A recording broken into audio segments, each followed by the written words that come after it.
அகந்தைங்கிறது யார்? பீஷ்மர். அதுக்கப்புறம் நம்ம வந்து இந்த உலக ஆசை, மெட்டீரியல் டிசைர், அது யார்? துரியோதனன்.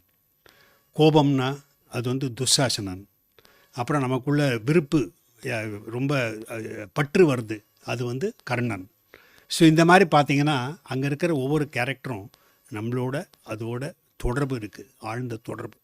அந்த மாதிரி நம்ம புரிஞ்சுக்கிட்டால் அப்போ நம்ம இந்த மகாபாரத யுத்தம் வந்து நமக்கு ரொம்ப ரெலவெண்ட் ஆகிடும். ஏன்னா தினசரி வாழ்க்கையில் நம்ம எல்லாருமே அமைதியாக வாழணும்னு நினைக்கிறோம், ஆனந்தத்தில் இருக்கணும்னு நினைக்கிறோம், இறைவனோடு இணைந்து இருக்கணும்னு நினைக்கிறோம், மெய்ஞானம் வேணும்னு நினைக்கிறோம். இதெல்லாம் நம்ம எல்லாருக்கும் ஆட்டோமேட்டிக்காக நம்ம நேச்சுரலாக இருக்கக்கூடிய அது இயல்பு தான் அது எல்லாமே. பட் அதை அடையிறதுக்கு நமக்கு இந்த மாதிரி சண்டை போட வேண்டியது, போரிட வேண்டியதுங்கிறது நமக்கு நார்மலாக தெரியாது. ஏன்னா நம்ம நினைக்கிறோம் இறைவனோட சாம்ராஜ்யம்லாம் என்னது, ஆனந்தம்னா என்னது, எனக்கு இப்போ அதெல்லாம் ஒன்றும் தெரியாது, அது வரப்போகிறதான்னு கூட தெரியல, எப்போ வருதுன்னு தெரியல. அதனால் எப்போ வருதா வரலையா அதை பற்றி எனக்கு தெரியாமல் இருக்கிற விஷயத்துக்கு மேலே அதுக்கு டைம் கொடுக்காம இப்போ எனக்கு நேரடியாக எனக்கு இருக்கிற பழக்க வழக்கங்கள் மூலமாக நான் என்ஜாய் பண்ணிகிட்ருக்கேன் வாழ்க்கையை. அப்படியே இருந்துடலாமே, எதுக்காக அதுக்கு போய் நான் அதை போய் இதெல்லாம் தேடணும் அப்படின்னு சொல்லி நம்ம நினைக்கலாம். இங்கே தான் நம்ம புரிஞ்சிக்க வேண்டிய விஷயம். முக்கியமாக பாருங்கள், பீஷ்மர் ஒரு கேரக்டர் பாருங்கள். பீஷ்மர் என்ன நினச்சார்? அவர் ரொம்ப உயர்ந்த மனிதர், பல விதமான உயர்ந்த குணங்கள் அவர்கிட்ட இருந்தது.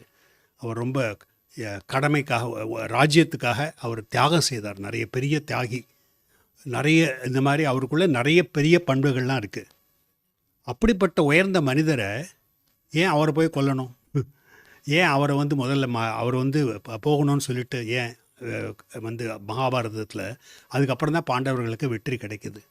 ஸோ பீஷ்மர் ஏன் மறக்கணும்? பின்ன அது சின்ன வயசில் எனக்கு அதிகமாக புரியல, கன்ஃபியூஷன் தான் வந்தது. அப்போ இப்போ பரமஹம்ச யோகானந்தரோட கீதையை படித்ததுக்கப்புறம் இப்போ நமக்கு புரியுது. என்ன காரணம்னா, பீஷ்மருக்குள்ளே இவ்வளோ நல்ல குணங்கள் இருந்தால் கூட அவருக்குள்ளே ஒரு இது இருந்தது, கெட்ட குணம். அது என்ன? அவர் என்ன எதிர்பார்த்தார்னா, கௌரவர்களும் பாண்டவர்களும் சேர்ந்து ஒரு இணக்கமாக இருக்கணும், அவங்களோட சேர்ந்து வாழணும், கூடி வாழணும் அப்படிங்கிறது அவரோட விருப்பம். ஆனால் அவர் சின்ன வயசுலேருந்தே பார்க்குறாரு, பள்ளை பருவத்துலேருந்தே கௌரவர்கள் வந்து பாண்டவர்களுக்கு எப்போதும் தொல்லை கொடுத்துக்கிட்டே இருக்காங்க, அதோடு கூட அவங்கள அழிக்கிறதுக்கும் முயற்சி பண்ணுறாங்க.